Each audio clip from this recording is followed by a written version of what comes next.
Okay, friends, so once again, welcome back and very good afternoon to everybody. I hope you all are safe, your family member, your relative, your parents, your friends all are safe and you are enjoying this new era, this new way of learning. Friends, so far we had finished the theory and numerical of the chapter number 7. This chapter is quite lengthy chapter, uh, but it is very interesting and I hope you enjoyed this chapter. Today we are going to solve some MCQs regarding on this chapter and will complete this all the task of this chapter. Friends, am I audible to you all? Yes, sir. Yes, sir. And आपके mobile के screen पे ये MCQs आपको दिख रहे हैं? Yes, sir. Okay. So friends, let's start to solve the MCQ one by one. Just come to the first MCQ. Okay.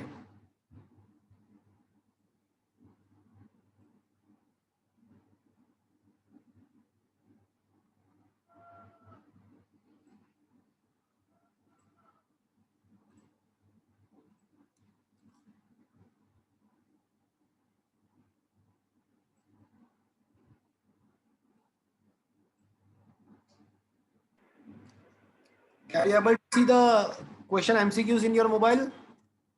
Yes, sir. Yes, sir. Okay, so the very first MCQ question is, suppose your mass is 50 kg, then how fast should you run so that your linear momentum becomes equals to that of a bicycle rider of 100 kg moving with a speed of 20 km per hour? Yes, sir. Anybody wants to ask anything? किसी ने कुछ पूछा? Okay, सो यहाँ पे ऐसा दिया गया है कि आपका जो मोमेंटम है उसको बाइसिकल के मोमेंटम के साथ कंपेयर करना है. Here it is provided that your momentum is exactly equal to the momentum of the bicycle rider. So your momentum, चलो मुझे बताओ मोमेंटम का फॉर्मूला क्या होता है? MV. क्या एग्जैक्टली m1 Mass. हाँ, mass into the velocity. m1 v1 m2 v2. Now your mass is given. Your mass is a 50 kg. Your velocity we want to find. Mass of the bicycle rider is 100 and his velocity is a 20 km per hour. So finally you will get the answer 40. But that should be in the which unit? ये कौन से unit में आएगा? Meter per Kilometer. second. गलत जवाब. Kilometre per hour. हाँ, ये V2 जो है ना, जो यहाँ पे V2 का वेलोसिटी दिया हुआ है वो किलोमीटर पर आवर है, तो आपका भी जो आंसर आएगा वो ऑब्वियसली किस में आएगा? Kilometre per hour. Kilometre per hour. तो क्या ऐसा कोई ऑप्शन है? ऐसा कोई ऑप्शन है किलोमीटर पर आवर में? नहीं है. नहीं है. मतलब क्या हुआ? मतलब ये हुआ कि ये हमारा जो आंसर है वो नहीं चलेगा. तो हमको हमको क्या करना पड़ेगा अभी? Metre per second. इसको मीटर पर सेकंड में कन्वर्ट करना पड़ेगा. तो हम क्या करेंगे? It is 5 divide by 18. So now if you simplify this one, it is comes out to be a 11.11 meter per second. And what is the correct answer now? Option B 11.11 metre per second. Yeah, option B is a correct now. Is it understood, friend? Yes, sir. Okay. Question number 2. A bus of 2400 kg is moving on a straight road with a speed of 60 km per hour. A car of 1600 kilogram is following the bus with the speed of 80 km per hour. How fast is the center of mass of the system of these two vehicles? मुझे centre of mass का velocity find करना है. तो friends, हमने starting में ये chapter का जो स्टार्टिंग का पार्ट था उसमें हमने डिस्कस कर लिया था कि MVCM was exactly equals to the resultant momentum of the whole system, that is equals to the momentum of all the particle of the system, addition of that. यहाँ पे पूरा जो सिस्टम है वो वन डायमेंशनली है, तो vector की sign ना करे तो चलेगा बिकॉज वन डायमेंशन ही है। तो अगर आपको VCM फाइंड करना है, सेंटर ऑफ मास का वेलोसिटी, तो what you want to do, what you need to do, P1 plus P2 divided by m. So P1 it is m1 v1 plus m2 v2, and capital M के बदले क्या मैं लिख सकता हूँ, m1 plus m2, the net mass of the whole system. Yes, sir. Is it understood friends up till now? Yes. Yes, sir. चलो अब m1 का जो वैल्यू है ना वो 2400 है, v1 जो है वो 60 है, एक्सक्यूज मी, m2 का जो वैल्यू है वो 1600 है, and v2 is should be taken minus 80 or plus 80? Plus 80 plus 80, क्यों? बिकॉज डायरेक्शन में दोनों जा उस सेम डायरेक्शन में ही है, the bus is following the car, sorry car is following the bus, मतलब एक ही डायरेक्शन में सब कुछ। अगर ऑपोजिट डायरेक्शन में होता तो मैंने क्या लिया होता, मैंने वेलोसिटी के बदले माइनस, तो नेगेटिव साइन मैंने कंसिडर किया होता, बट दोनों एक ही डायरेक्शन में है तो पॉजिटिव ही लेना है। Divide by total mass 1400 plus 1600, it will be given going to your 2400 plus 1600 will get you 4000। तो इसको आप सिंप्लीफाई करोगे ना तो इसका आंसर आएगा 4 6 36, 36 plus 32, तो 68 kilometre per hour, that will be the final answer. Is it understood friends? Yes, sir. चलो question number 3, the momentum of the stone at the T is given by, चलो हमको ये स्टोन का momentum दिया हुआ है, but वो है ना यूनिट के साथ लिखा हुआ है तो थोड़ा कॉम्प्लिकेटेड हिसाब से लिखा हुआ है, तो हम क्या करेंगे, will consider it without the units, तो थोड़ा हमारे लिए इजी हो जाएगा। तो writing down this momentum and it is given as a 0.5 t square without the unit plus 3 I cap plus 1.5 t j cap, okay. और मुझे करना क्या है, फोर्स फाइंड करना है। चलो ये मोमेंटम दिया हुआ है, फोर्स फाइंड करना है, कोई बताएगा how will you find the force from the momentum? Differentiation. Very good, कौन बोला? हेत Prajapati. Good. Newton's second law, as you know, if you want to find the force, what do you need to do? dp by dt, so that is a Newton's second law।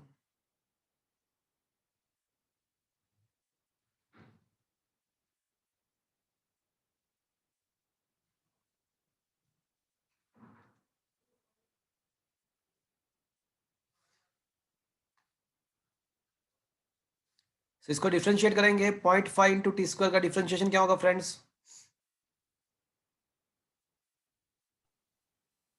2 to T into का क्या 0.5. हो जाएगा, 3 का क्या हो जाएगा,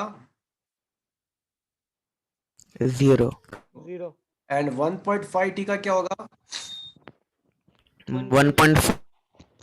1.5 बाहर निकल के आएगा, टी का टिक के रिस्पेक्ट में हो जाएगा 1 into 1 J cap.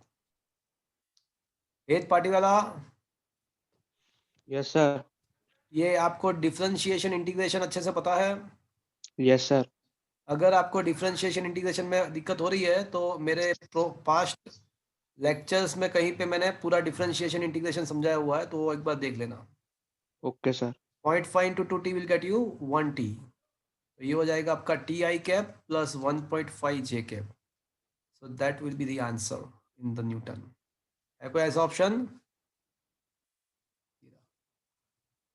Is it understood friend? Yes Yes, sir. Okay,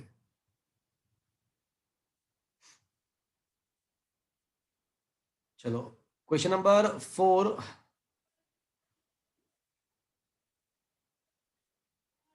and 5th। Okay,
okay, so क्या क्वेश्चन नंबर 4 आपको दिख रहा है आपके मोबाइल के स्क्रीन पे?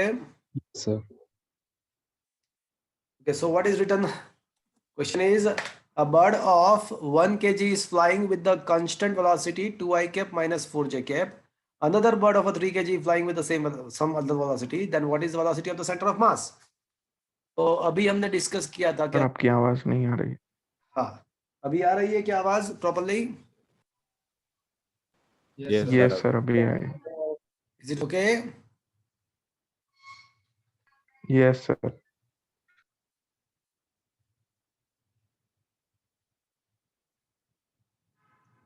Okay. So मुझे सेंटर ऑफ मास का वेलोसिटी फाइंड करना है।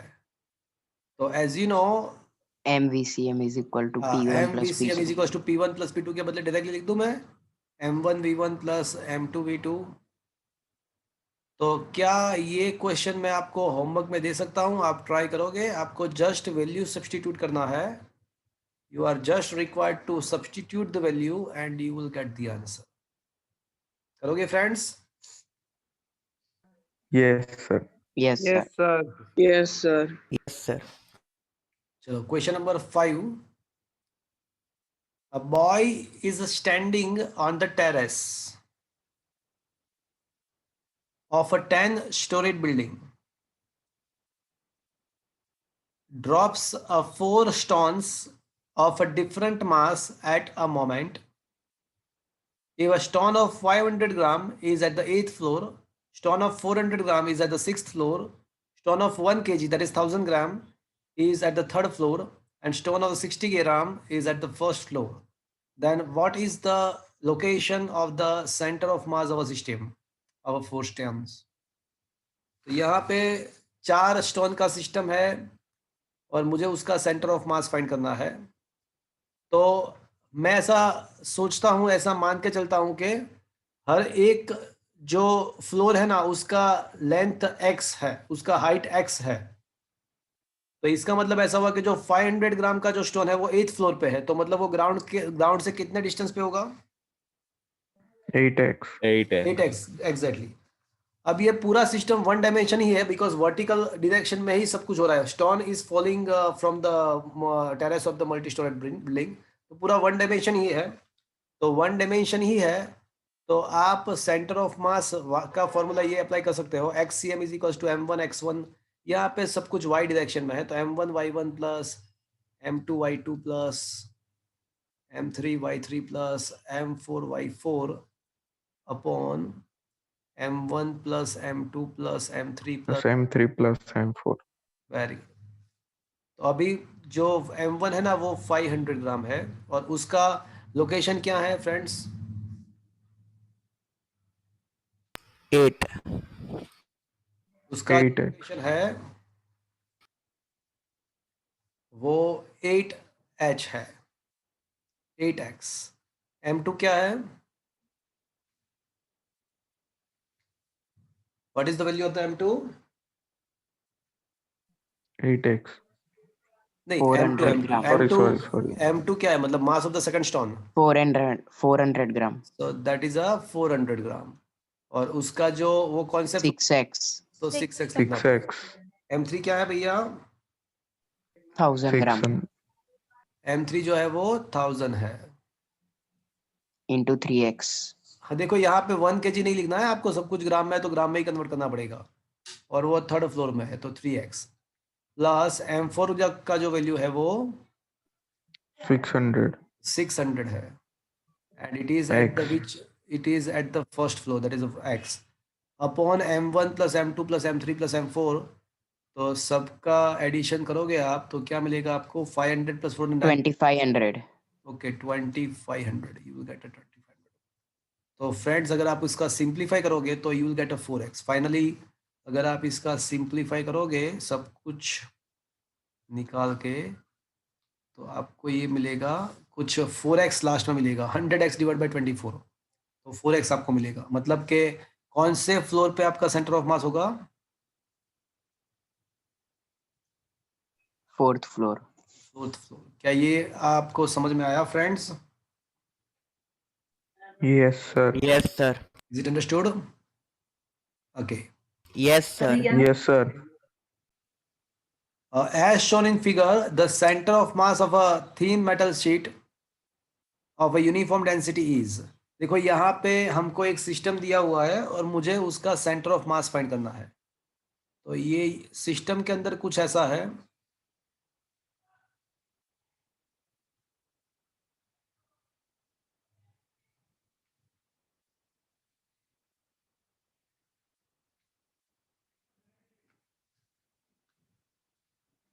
तो ये जो सिस्टम है वो कितने, ये जैसे ये इस टाइप के कितने स्क्वायर से बना हुआ है।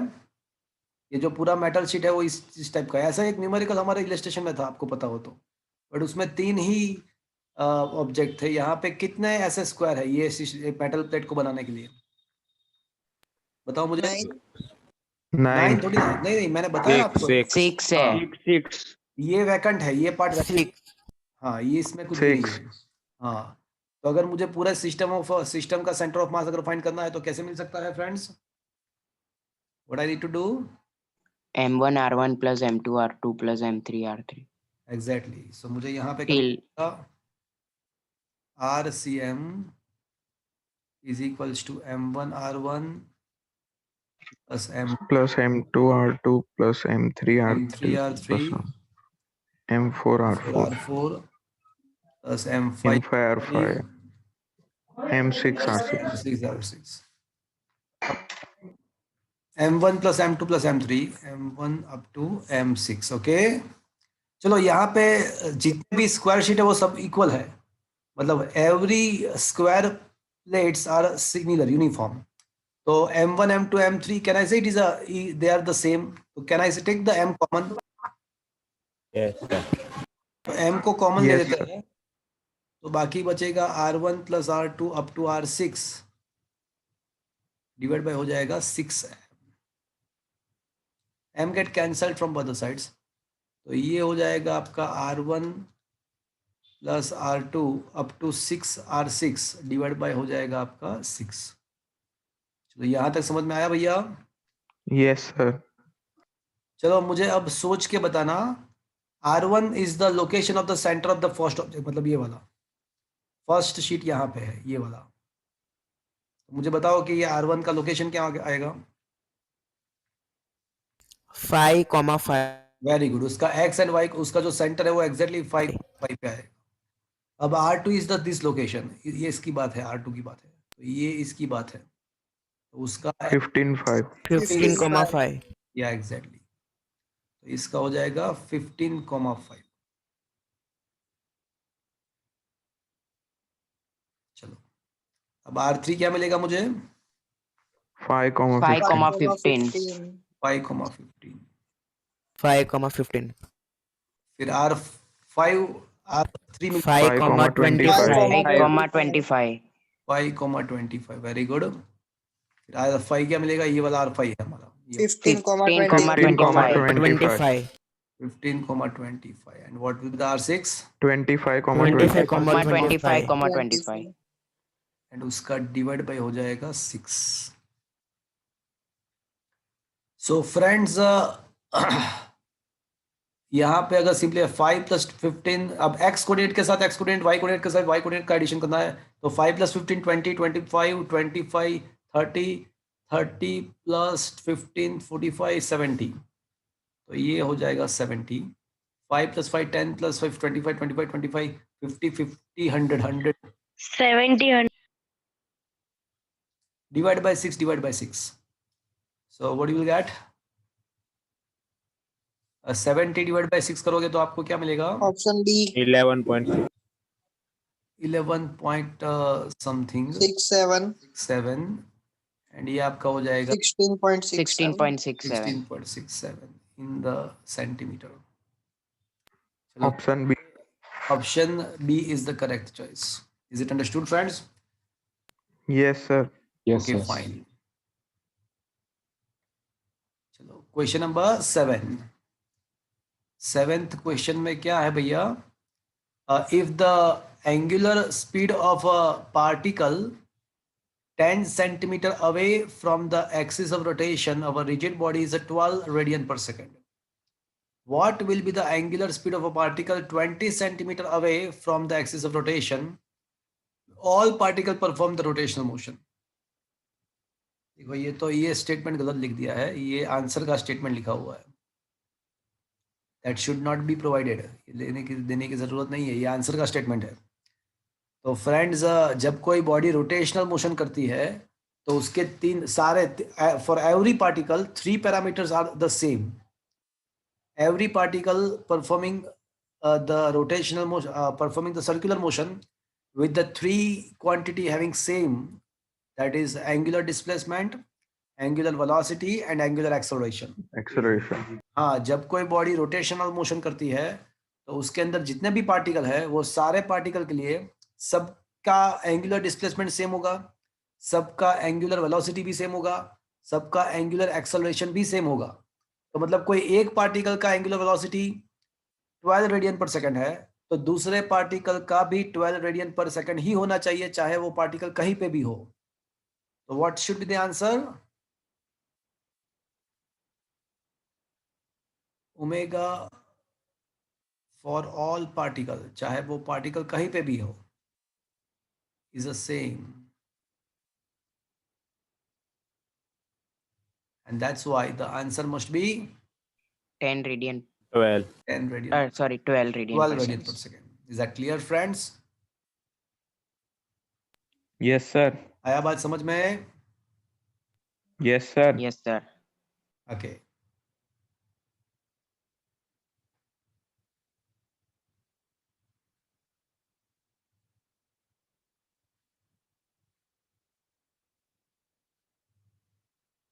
Okay. चलो क्वेश्चन नंबर 8 पे आ जाओ. The angular speed of a particle 10 centimeter away from the axis of rotation is 20 radian per second. What should be its linear speed? देखो आपको एंगुलर स्पीड दिया हुआ है और आपको लीनियर स्पीड फाइंड करना है. एंगुलर स्पीड आपको दिया हुआ है, आपको लीनियर स्पीड फाइंड करना है. तो है कोई फॉर्मूला जिसमें हमारे पास रिलेशन हो ओमेगा एंड वी के बीच में?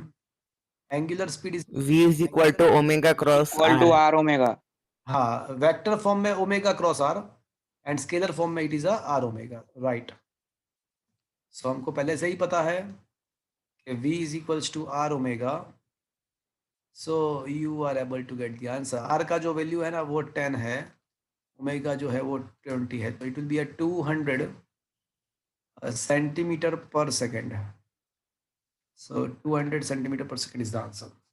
चलो क्वेश्चन नंबर 9 देखो. What is the angular speed of a minute hand in the clock? हमारे जो वॉल क्लॉक या रिस्ट वॉच है उसके अंदर जो मिनट हैंड है उसका एंगुलर स्पीड मुझे फाइंड करना है. तो आपको ये पता होगा कि एंगुलर स्पीड, उसका बेसिक डेफिनेशन जो है ना वो ये है, that is a angular velocity, sorry, angular displacement Upon time. on time.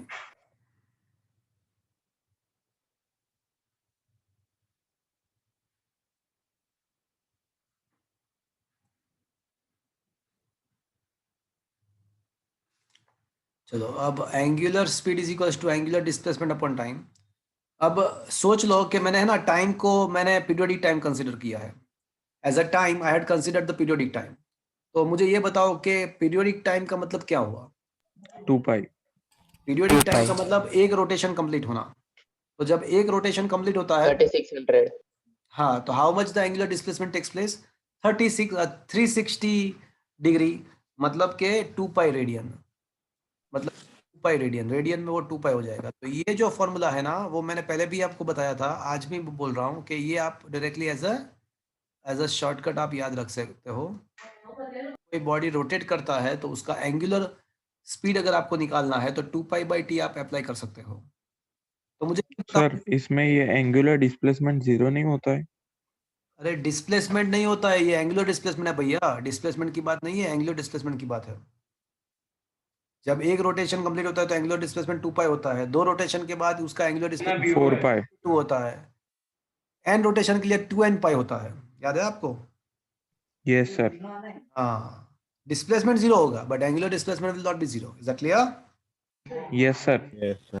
चलो अब मुझे ये बताओ कि मिनट हैंड जो है उसका पीरियोडिक टाइम कितना है, वो कितने टाइम के अंदर वो खत्म करेगा एक रोटेशन?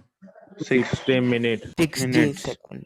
हाँ, अरे सेकंड नहीं है, 60 मिनट आएगा। 60 minutes. Minutes. मिनट हैंड की बात है, सेकंड हैंड जो होगा तो वो करेगा 60 सेकंड्स के अंदर, बट मिनट हैंड जो है वो 60 मिनट के अंदर, मतलब उसको अगर सेकंड में कन्वर्ट करना है तो 60 into 60 हो जाएगा, इज दैट क्लियर? 3600. तो the answer is pi by 1800 radian पर सेकेंड।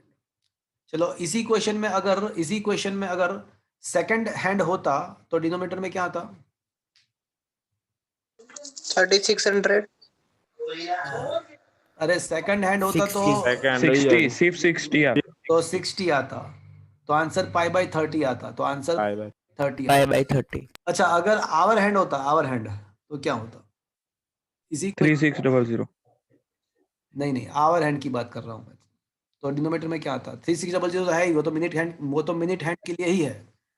12. अगर आवर हैंड होता तो क्या होता? 12.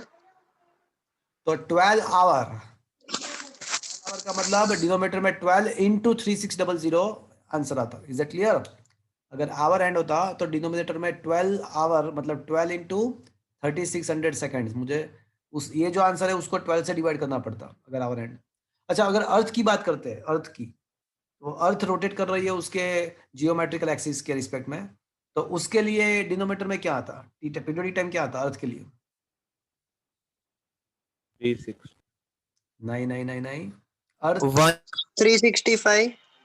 नहीं, देखो अर्थ है ना, 24 hours. 24 hours 24 hours. देखो मेरी बात ध्यान से सुन लो, अर्थ सन के आसपास जो सर्कुलर मोशन है आपका, वैसे सर्कुलर नहीं एलिप्टिकल होता है, बट वो जो सन के आसपास जो उसका रोटेशन है एलिप्टिकल पाथ में उसका जो मोशन है वो 365 डेज में कंप्लीट होता है।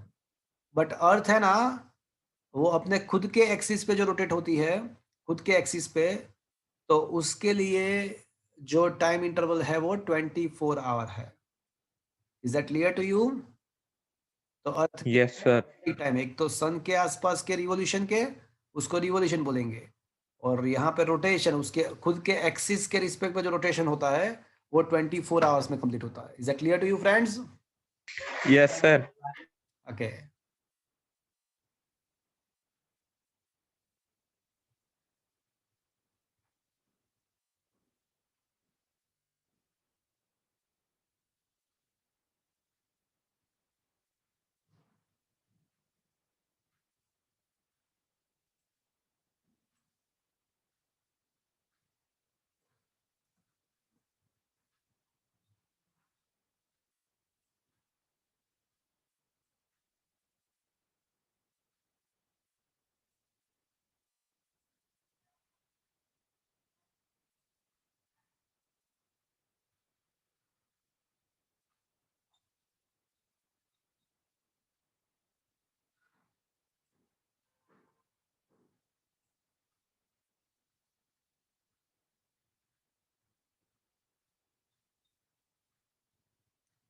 चलो क्वेश्चन नंबर 10 क्या लिखा है फ्रेंड्स, देखो तो।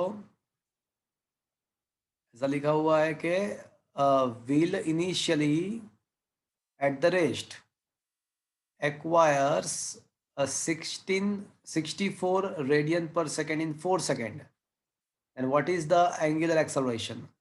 देखो आपको फाइनल एंगुलर स्पीड दिया हुआ है, इनिशियल 0 है ऐसा भी बताया गया है, इनिशियल एंगुलर स्पीड 0 है ऐसा भी बोला गया है, और आपको फाइंड करना है उसका एक्सेलरेशन। चलो क्या फॉर्मूला अप्लाई करेंगे, बोलो, कोई बताएगा मुझे? Omega is equal to omega naught plus alpha t. Very good, omega is equals to omega naught plus alpha t. तो उसमें फाइनल ओमेगा आपको 64 दिया है, initial start from the zero ऐसा लिखा हुआ है, स्टार्ट्स 0। अल्फा फाइंड करना है और टाइम इंटरवल भी दिया हुआ है 4 4 सेकंड। तो अल्फा क्या मिलेगा भैया 16 रेडियन पर second square. Is it understood friends? Yes sir. Okay चलो next question. An artificial satellite orbiting around the earth has a mass of 500 kg. What will be the aerial velocity? देखो ये है ना chapter number 8 में मैं prove करूंगा।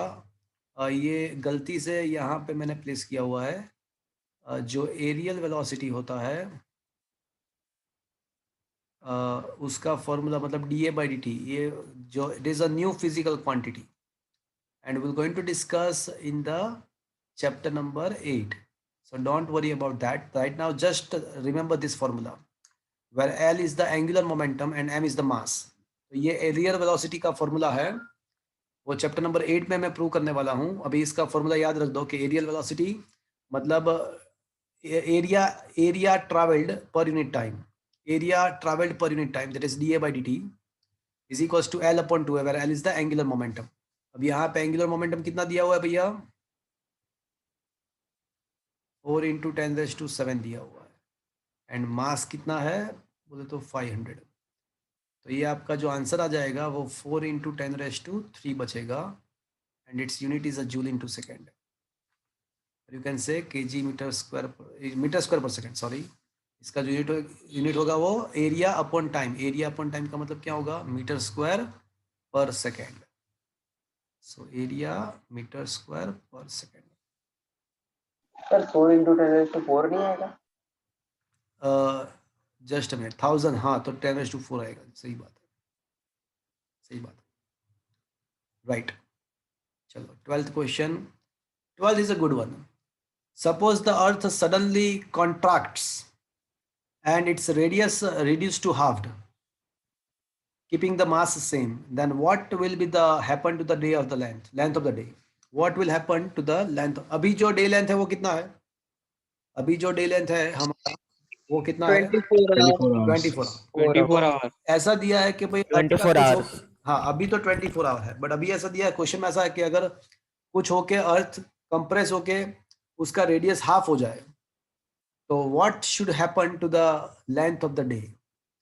तो friends वो भी कम हो जाएगा। हाँ वो क्या होगा वो देखते हैं।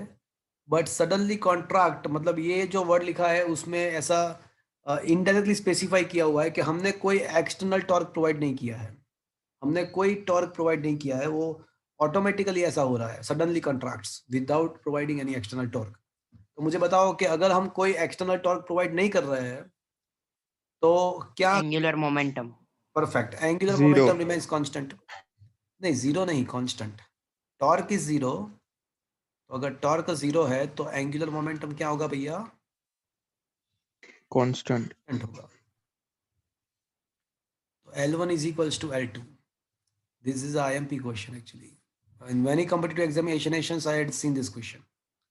So L1 is equals to L2 मतलब I1 omega 1 is equals to I2 omega 2. Am I right friends? Yes sir. Okay. So I1 omega 1 is equals to I2 omega 2. अब I जो है ना earth can be considered as a solid sphere, तो मुझे क्या लिखना चाहिए I1 के बदले 2/5 mr²। 2/5 mr²। Very good. 2/5 mr1 square. Omega should be written as a, just I had discussed, it can be written as a 2 pi by capital T. I2 के बदले क्या लिखूं 2/5 m r2 square। देखो मैंने m1 और m2 नहीं लिखा, क्यों नहीं लिखा? अर्थ का मास Mass same मास ही है. सेम होता है। remains the same, ऐसा नहीं, mass same remains the same ऐसा दिखा, ऐसा दिया गया है हमको, इसलिए अब R1 का जो वैल्यू है ना वो तो R1 ही रहेगा। R1 को मैं R कंसिडर करता हूँ, R1 को R कंसिडर करता हूँ इंटू 1/T1, और यहाँ पे R2 के बदले मुझे क्या लिखना चाहिए R/2 इंटू 1/T2। बाकी सब कैंसिल दोनों साइड से। तो फ्रेंड्स R1 स्क्वायर भी कैंसिल हो जाएगा, तो 1/T1 is equal to 1/4T2, 2 का स्क्वायर 4 हो जाएगा। तो इसका मतलब ऐसा हुआ कि T4T2 is equals to T1। तो अभी जो नया पीरियोडिक टाइम होगा वो T1/4 हो जाएगा। तो T1/4 मतलब 24 डिवाइड बाई 4। तो क्या आएगा फ्रेंड्स आंसर? 6 आवर। तो day length will reduce to 6 hour. क्या ये चीज आपको समझ में आई फ्रेंड्स? Yes, sir. इसके लिए मैं एक आपको शॉर्टकट दे रहा हूं फ्रेंड्स, एक शॉर्टकट मैं आपको दे रहा हूं।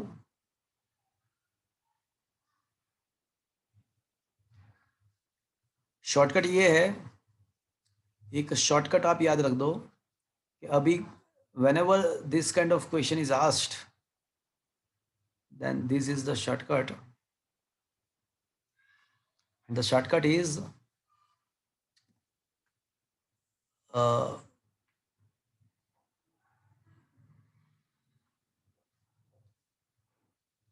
if the radius is reduced to n times, if the radius is reduced to n times, then the periodic time is reduced to n square time, that is to be noted। ये shortcut है। जैसे यहाँ पे radius half हो गया तो periodic time 1/4 time हो जाएगा, 2 का square 4। Is that clear friends? ये शॉर्टकट है इस टाइप के क्वेश्चन में। Is that clear? Yes, sir. चलो क्वेश्चन नंबर 13। सर हाँ बोलो। सर पीछे सॉल्यूशन में 1.5 और दिए हैं।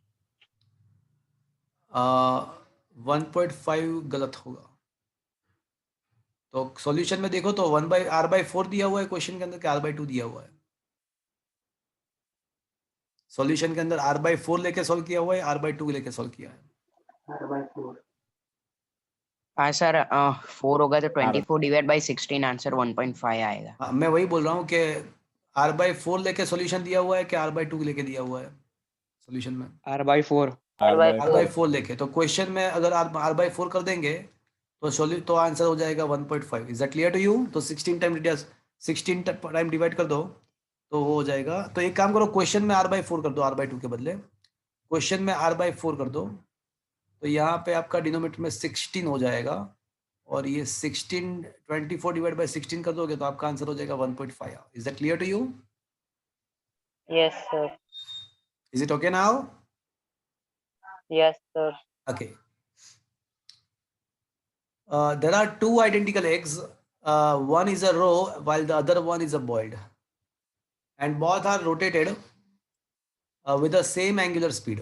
दोनों को सेम एंगुलर स्पीड से रोटेट करना स्टार्ट किया हुआ है। तो which one will come to the rest earlier? Which one will come to rest earlier? कौन सा है वो पहले स्टॉप होगा? तो मुझे ये बताओ कि boiled egg and raw egg के बीच में डिफरेंस क्या है? तो मैं आपको बताऊं, बॉइल वो फ्राई करते हैं और वो हाँ, रो एग जो होता है ना, रो एग उसके अंदर जो कोर पार्ट है, उसका जो अंदर का पार्ट है वो लिक्विड फॉर्म में होता है, बट जब उसको आप बॉईल करते हो तो वो सारा चीज सॉलिड हो जाता है।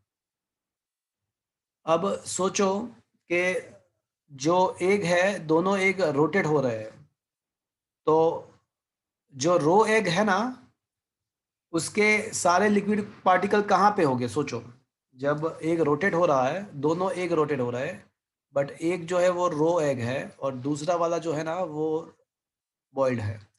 तो बॉइल्ड एग में क्या होगा कि सारा मटेरियल सॉलिड हिसाब से बीच में ही रहे, मतलब जहाँ पे उसका लोकेशन है वहीं पर रहेगा। बट रो एग में क्या होगा कि जितना भी स्प्रेड हो जाएगा, वो स्प्रेड होके कहाँ पे जाएगा? Because of the centrifugal force वो कहाँ पे आ जाएगा? साइड में। वो मतलब हाँ, वो एक्सिस ऑफ रोटेशन से दूर चला जाएगा। एक्सिस ऑफ रोटेशन से उसका लोकेशन दूर की साइड होगा, और यहाँ पे ऐसा नहीं होगा। तो मुझे बताओ कि कौन से एग में पार्टिकल एक्सिस ऑफ रोटेशन से ज्यादा दूर है, रो एग में या बॉइल्ड एग में? रॉ एग रो में। में रॉय रो एग में है ना, पार्टिकल्स एक्सिस ऑफ रोटेशन से ज्यादा दूर है, मतलब क्या हुआ, मतलब उसका उसका जो मोमेंट ऑफ इनर्शिया है वो ज्यादा रहेगा। तो रो एग का जो मोमेंट ऑफ इनर्शिया है दैट विल बी लार्जर। क्यों? बिकॉज मोमेंट ऑफ इनर्शिया का जो फॉर्मूला है ना वो mr² है। तो r जितना ज्यादा होगा, पार्टिकल जितना एक्सिस ऑफ रोटेशन से दूर होगा, इतना मोमेंट ऑफ इनर्शिया ज्यादा रहेगा। तो moment of inertia of the raw egg will be larger than the moment of inertia of the boiled egg. तो सोचो, तो किसको स्टॉप करने के लिए ज्यादा टाइम लगेगा? रॉ। जिसका मोमेंट ऑफ इनर्शिया ज्यादा होगा वो, मतलब वो उसका, देखो आपको पता है कि mass is the inertia, mass is the inertia of the translational motion, while moment of inertia is the inertia of the rotational motion. तो जितना मोमेंट ऑफ इनर्शिया ज्यादा होगा तो उतना स्टॉप करने के लिए आपको ज्यादा टॉर्क लगाना पड़ेगा, ज्यादा काम करना पड़ेगा। तो रो एक का मोमेंट ऑफ इनर्शिया ज्यादा है, इसका मतलब कि वो ज्यादा देर तक चलता रहेगा, वो स्टॉप होने के लिए ज्यादा टाइम लगेगा। तो कौन सा एक पहले स्टॉप हो जाएगा? Boiled egg. Boiled egg. Boiled egg. Exactly. तो boiled egg come to rest earlier. Is that clear, friends? Is it understood? Yes, sir. Yes, sir. Okay. Question number 14. Hollow cylinder and solid sphere. चलो, hollow cylinder है, solid sphere है। तो cylinder के लिए हम 1 assume करते हैं, sphere के लिए 2 अज्यूम करते हैं। Have a same mass and same radius but are rotated by applying equal torque for the same time. I think ये क्वेश्चन हमने डिस्कस किया हुआ है। Yes sir. एक्सरसाइज का I think 11th question is the same, right? Yes sir, solid sphere. हाँ, exercise 11th I think last lecture में ही हमने डिस्कस कर लिया है। Exercise 11th question is the same. Yes, sir. तो ये हमने लास्ट लेक्चर में ही डिस्कस कर लिया है। ओके, चलो अब क्वेश्चन नंबर 15 क्वेश्चन ऐसा है कि a plane is inclined at an angle 30 degree. A solid cylinder, चलो सॉलिड सिलेंडर, इसको सुन के दिल में से क्या आवाज आई? डिस्क। डिस्क। Disk Disk. क्या हुआ? Half mr²। Half mr². Half M R square. तो अगर आपको रेडियस ऑफ वेरिएशन के बारे में सोचना है तो आप क्या करोगे? m हटाओ, रूट निकालो। हाँ, बट के स्क्वायर करेंगे तो खाली एम निकालना पड़ेगा, के स्क्वायर के लिए खाली एम निकालना पड़ेगा, तो r²/2। अब क्या पूछा है? पूछा ये है कि solid cylinder capped the row of the plane, the friction of coefficient of the friction between the surface of the inclined plane and the cylinder is 0.35। Can the cylinder roll without slipping? ऐसा पूछा है। तो friends आपको याद है condition for rolling without slipping? Sir एक particle rest पे होगा, जो कांटेक्ट पे होगा ना वो नहीं सरफेस के साथ नहीं में। नहीं नहीं भैया, हमने ये प्रूव किया था कि μs is greater than or equal to। that should be the condition. If that is satisfied, if this condition is satisfied, then I can say the object will roll without slide. Am I right, friends? Yes sir. ये जो mu s है ना वो ज्यादा होना चाहिए, tan theta upon something something. तो एक काम करते हैं, यहाँ पे म्यूएस का वैल्यू तो दिया हुआ है 0.35। तो एक काम करते हैं, ये tan theta upon 1 + r²/k² find करेंगे और देखेंगे कि म्यूएस ज्यादा है या कम है। तो थीटा का वैल्यू 30 डिग्री है, tan 30 का होता है 1/√3, 1 + r²/k²। तो r²/k² का वैल्यू जो है ना वो r²/2 है, तो ये 1 + 2 हो जाएगा। r² कैंसिल, 2 पर आ जाएगा, तो 1 + 2, तो ये हो जाएगा 1/3√3। तो करो तो 1/3 डिवाइड बाई 1.73, 1/3 डिवाइड बाई 1.73, तो क्या मिलेगा आपको?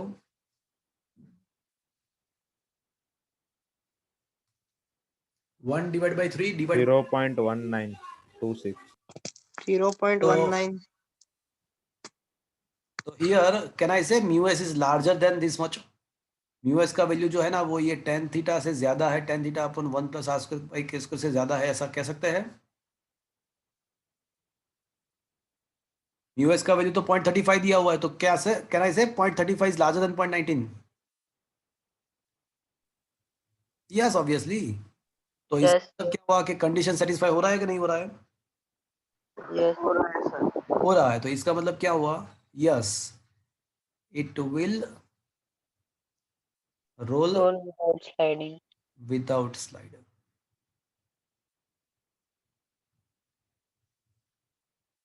क्या ये चीज समझ में आया friends? Yes, sir. Sir, okay,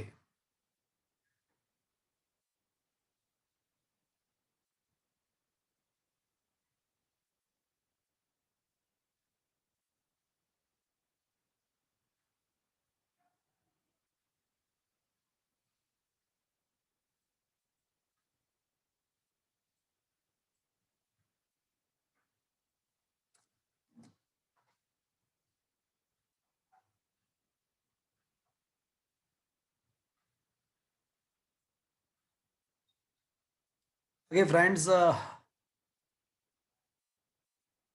question number 16 क्या लिखा है देखो। क्या आपके मोबाइल के स्क्रीन में क्वेश्चन नंबर 16 आपको दिख रहा है? yes, Yeah. Okay. So what is written? A cylinder is rolling down on the inclined plane without slipping. On which factor does the velocity of the cylinder at the bottom is depend upon? तो friends आपको पता है कि कोई भी अगर object role without slide कर रहा है तो उसका बॉटम पे वेलोसिटी का फॉर्मूला हमने डिराइव किया था। है कोई माइका लाल जिसको पता है ये फॉर्मूला क्या था? 2gh upon 1 plus k square by r square. That was a v square. तो v square equals to 2gh upon 1 plus k square by r square. चलो अब कौन सा वाला ऑब्जेक्ट कौन सा है? सिलेंडर। कुछ लिखा हुआ नहीं है तो automatically it is taken for the granted that it is a solid cylinder. Solid cylinder. तो मोमेंट ऑफ इनर्शिया क्या हो जाएगा भैया? 1/2 mr k square is equal to r square by 2. r square by 2. So putting this value, so v square will becomes a 2gh upon 1 plus r square by 2 upon r square, तो 1 r square by 2 तो 1/2 बचेगा, तो 1 plus 1/2 denominator में 3/2, 3/2 पर जाएगा तो 4/3 हो जाएगा। तो finally it is a 4/3 gh। तो फ्रेंड्स मुझे बताओ कि ये जो v का फॉर्मूला है उसमें कौन आ रहा है, मतलब कौन कौन है जो मतलब जिसके ऊपर v डिपेंडेंट है? मास आ रहा है क्या? हाइट के ऊपर, मास नहीं आ रहा है, लेंथ भी नहीं आ height. रहा है, हाइट आ रहा है, रेडियस भी नहीं आ रहा है। Height of incline plane. Is that clear to you friends? yes, sir. चलो 17, a mass and the radius of a circular disc। Friends disc की बात है, डिस्क की बात है। तो फ्रेंड्स मुझे ये बताओ कि एक डिस्क है हमारे पास, हाफ mr square। हाँ, तो वो डिस्क का मोमेंट ऑफ इनर्शिया मुझे फाइंड करना है with respect to the axis passing from its center and perpendicular to its plane। मतलब उसका जियोमेट्रिक एक्सिस के रिस्पेक्ट में ही मुझे फाइंड करना है मोमेंट ऑफ इनर्शिया, उसके जियोमेट्रिकल एक्सिस के ही रिस्पेक्ट में फाइंड करना है। तो फॉर्मूला क्या लगेगा भैया? I's half mr square। Is that clear friend? Is it okay? Yes, sir.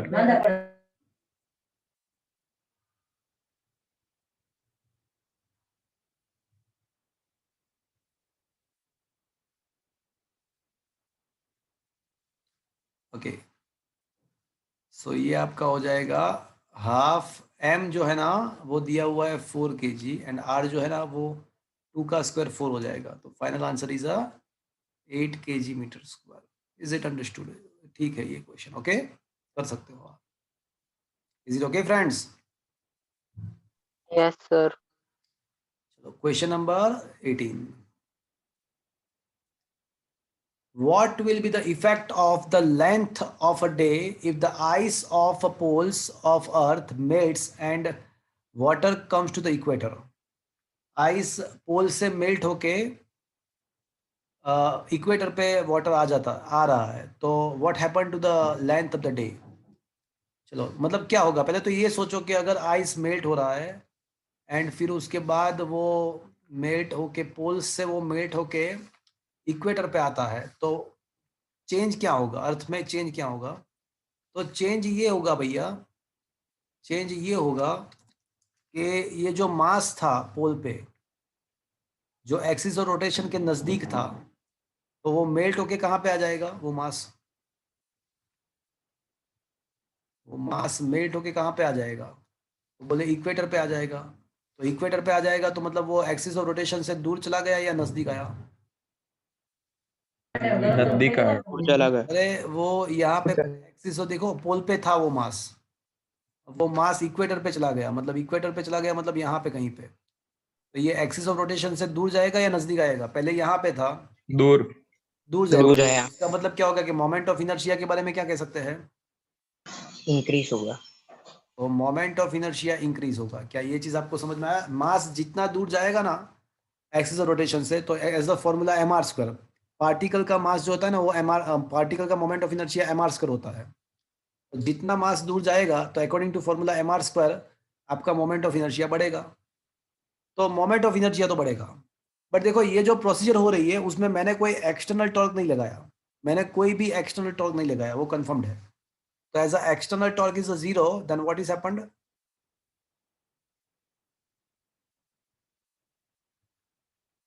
Then what happened? Angular momentum is constant. Angular momentum constant. अगर एंगुलर मोमेंटम कांस्टेंट है तो can I say I omega constant? Yes और no? But ये I तो बढ़ रहा है, तो ओमेगा को क्या करना पड़ेगा? आई एंड ओमेगा का मल्टीप्लीकेशन मुझे कांस्टेंट रखना है, बट मोमेंट ऑफ इनर्शिया तो इंक्रीज हो रहा है ना, तो ओमेगा का क्या होना चाहिए? Omega must be decreases, omega must, because I increase हो रहा है तो ओमेगा को डिक्रीज होना ही पड़ेगा, तो ही उसका मल्टीप्लिकेशन कांस्टेंट रहेगा ना, तो ही ये मल्टीप्लिकेशन कांस्टेंट रहेगा।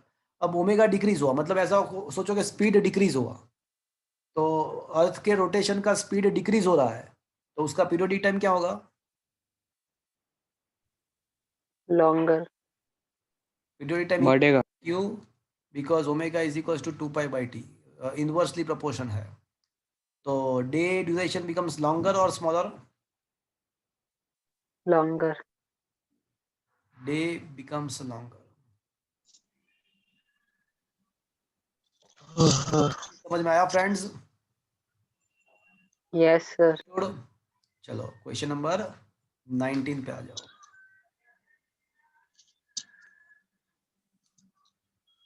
If the torque on acting on the rigid body is 0, then amongst the following which is remains constant? देखो ये थ्योरी क्वेश्चन अभी पूछा, उसके एप्लीकेशंस वाले क्वेश्चंस तो हमने डिस्कस कर लिए।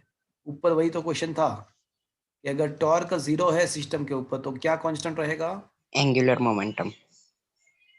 Angular momentum remains constant, conservation of angular momentum, that is called the conservation of angular momentum.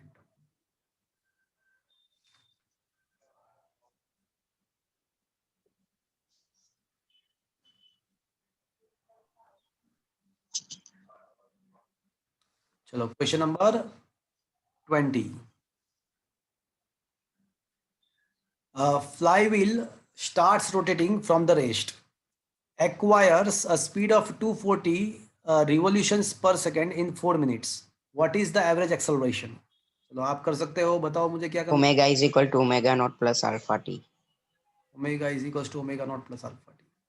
Acquires how much velocity? बोले 240 revolutions per minute per second. Okay, initial 0, alpha find करना है। Time कितना लेना चाहिए मुझे? 4 into 60 240। 4 नहीं चलेगा, because answer second में लाना है। तो अब अल्फा का 1 revolution per second square. हाँ, तो it will be a 1 revolution per second square. Is that clear, friends? Is it understood, friend? Yes, sir. Yes, sir. Okay. So question number 21. Two identical spheres are rolling down on the slope. One is a solid one and the other one is a hollow. देखो, first one is a solid and other one is a hollow. तो friends मुझे क्या करना है, मुझे क्या करना, ratio of the moment of inertia, तो वही तो फाइंड करना है, दोनों का रेशियो फाइंड करना है. चलो, तो I1 के लिए क्या लिखूं मैं, solid sphere, solid 2/5 mr square. 2/5. सब कुछ मैंने बोगस सिखाया था, बट सिखाया तो था ना. Solid sphere 2/5 mr square. Hollow का क्या होगा, 2/3 mr स्क्वायर. तो मुझे है ना उसको रेशियो फाइंड करना है, तो you just find out the ratio. तो क्या मिलेगा आपको, 2/5 upon 2/3. So what will the answer, mr square get cancelled, तो 5 will be the answer. Is that clear, friends? Is that understood? Yes. Yes, sir. चलो, question number 22. If the axis of rotation of the two identical cylinder, one is a solid, other is a hollow. चलो वापस से वही चीज, but cylinder है, एक solid cylinder है, दूसरा होलो है. तो I1 क्या क्या होगा फ्रेंड्स,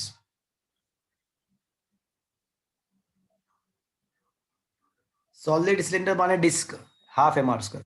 होलो सिलेंडर माने रिंग, तो रिंग का क्या होता है, mr स्क्वायर. तो मुझे यहाँ पे we wants to find the ratio of the radius of gyration. तो फ्रेंड्स इसका K1 क्या होगा, इसका रेडियस ऑफ m हटाओ, रूट निकालो, तो K1 क्या होगा, r/√2. और इसका क्या होगा, K2 Only r. r. तो अब दोनों का रेशियो निकालो तो क्या मिलेगा आपको, 1/√2. 1/√2. Is that clear, friends? Yes, sir. Okay, fine. चलो फ्रेंड्स,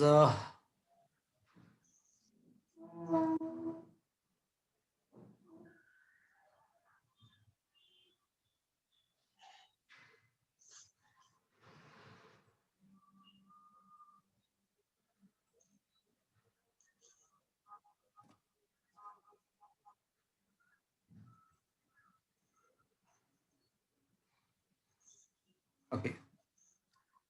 सो क्वेश्चन नंबर 23. क्या आपको क्वेश्चन नंबर 23 दिख रहा है आपके मोबाइल के स्क्रीन पे? Yes. क्या लिखा है, a thin ring of a mass m and radius r is rotating about its axis, passing through its center and perpendicular to its plane with an angular speed of omega. Now two point-like objects of a mass m are attached gently to the opposite end of the any diameter. Then what should be the new angular velocity? देखो, ये gently word जो है ना, ये ऐसा मुझे show कर रहा है कि मैंने कोई एक्सटर्नल टॉर्क प्रोवाइड नहीं किया है. तो पहले रिंग है ना रोटेट हो रही थी,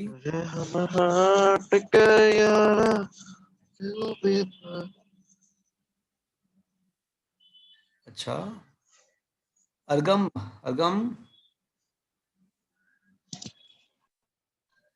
Yes, sir. आपके वहां से आवाज आ रही है कोई? हाँ सर, पीछे पाई था इसीलिए सॉरी सर.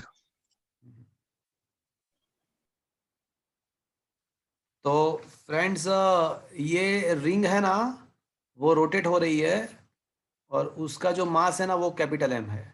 तो what will be the initial moment of inertia of the system? Ring का मोमेंट ऑफ इनर्शिया mr² होता है. बट फिर क्या होता है, फिर होता ये है कि ये रिंग के दो डायमेट्रिकल अपोजिट पॉइंट पे मैंने स्मॉल m के दो मास बहुत ही धीरे से जेंटली प्लेस किए. इनडायरेक्टली इसका मीनिंग ऐसा हुआ कि I had placed the two masses in such a manner that there is no torque is induced. कोई टॉर्क ना लगे ऐसा मैंने यहाँ पे किया है. बट वो टॉर्क लगने की तो बात दूसरी है. बट अभी मोमेंट ऑफ इनर्शिया सिस्टम का क्या हो जाएगा? तो अभी सिस्टम में तीन चीज है, दो पार्टिकल्स है, एक रिंग है. तो रिंग का तो कैपिटल mr² होगा और दो पार्टिकल का क्या होगा, तो पार्टिकल का एक्सिस ऑफ रोटेशन से डिस्टेंस क्या है? तो बोले वो तो r ही रहेगा दोनों पार्टिकल का, एंड पार्टिकल का जो मोमेंट ऑफ इनर्शिया होता है ना वो mr² होता है, तो स्मॉल mr² वापस से स्मॉल mr², तो कहना इसे 2 times small mr². So that will be the new moment of inertia after placing the two particles. Is it okay, friends? तो यहाँ तक समझ में आया फ्रेंड्स आपको? Yes sir. अब ये जेंटली मैंने प्लेस किया, इसका मतलब क्या हुआ? I had not provided any torque. तो अब टॉर्क प्रोवाइड नहीं किया तो उसका मतलब क्या हुआ? Angular momentum constant. तो can I say that means L1 is equals to L2? That means I1 omega 1 is equal to is I2 equals to omega 2. I2 omega 2.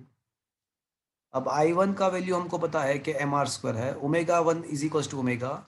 I2 का वैल्यू मुझे पता चल गया, r² में कॉमन ले लेता हूँ, r² common, capital M plus 2 small m. So it is a capital M plus 2 small m, and मुझे ओमेगा 2 ही तो फाइंड करना है, उसको ओमेगा डैश बोल देते हैं.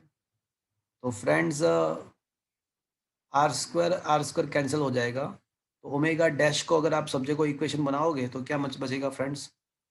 Capital M upon capital M plus 2 small m into omega will be remains. Is that clear friends? क्या ये चीज आपको समझ में आई? Yes, sir. Is a good question. Is it understood friends? यहाँ पे रिंग के बदले ऐसा भी पॉसिबल है कि डिस्क रख के पूछे, तो क्या कर सकते हो आप फ्रेंड्स? Half mr². हाँ, तो आपका इनिशियल मोमेंटम होगा हाफ mr का, initial radius of initial moment of inertia हो जाएगा हाफ mr² हो जाएगा. आप सॉल्व कर सकते हो. Is that clear friends? Yes, sir. Okay, question number 24. A ring of a radius r and mass m rotates about the axis passing through the center and perpendicular its plane. What is the rotational kinetic energy?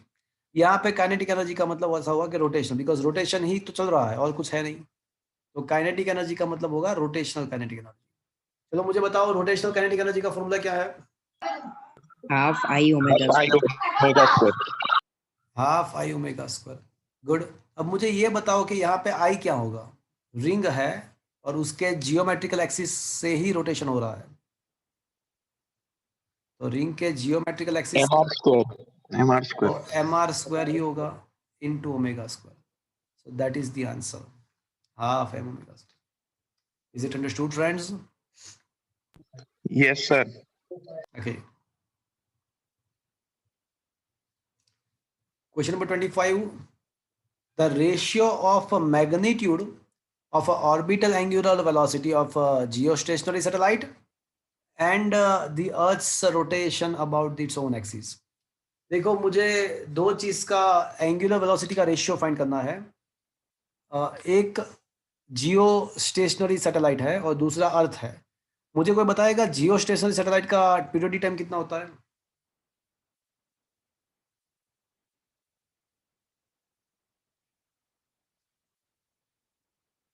Periodic time for a geostationary satellite and Earth's rotation with respect to its own axis is a 24 hour. दोनों के लिए 24 hour, दोनों का periodic time 24 our ही है. तो मतलब ये हुआ कि अगर दोनों का पीरियोडिक टाइम सेम है तो दोनों का एंगुलर वेलोसिटी भी सेम ही होगा. So what should be the ratio? 1:1. 1:1. Is that clear friends? Yes, sir. Question number 26. देखो आपको पता है कि एरियल वेलोसिटी का फॉर्मूला क्या है? अभी मैंने आपको सिखाया था ना, L/2m. चैप्टर नंबर 8 में हम प्रूव करेंगे. Will prove in the chapter number 8. The areal velocity of the planet around the sun. देखो कोई प्लैनेट जब सन के अराउंड रिवॉल्व होता है ना, तो उसके अंदर कोई टॉर्क नहीं होता है. वो जस्ट रिवॉल्व होता है, तो टॉर्क नहीं होता है। तो टॉर्क नहीं होता है तो उसका मतलब क्या हुआ? मोमेंटम अरे इन कांस्टेंट। टॉर्क 0 तो एल कांस्टेंट। अब ये एल कांस्टेंट है तो फिर ये L/2m, मास तो वैसे भी कांस्टेंट होता है प्लैनेट का, तो L/2m भी कांस्टेंट होगा। अब L/2m कांस्टेंट होगा तो इसका मतलब क्या हुआ कि एरियल वेलोसिटी भी constant. Aerial constant. L/2m constant है, तो उसका मतलब ऐसा हुआ कि एरियल वेलोसिटी भी कांस्टेंट हो जाएगा।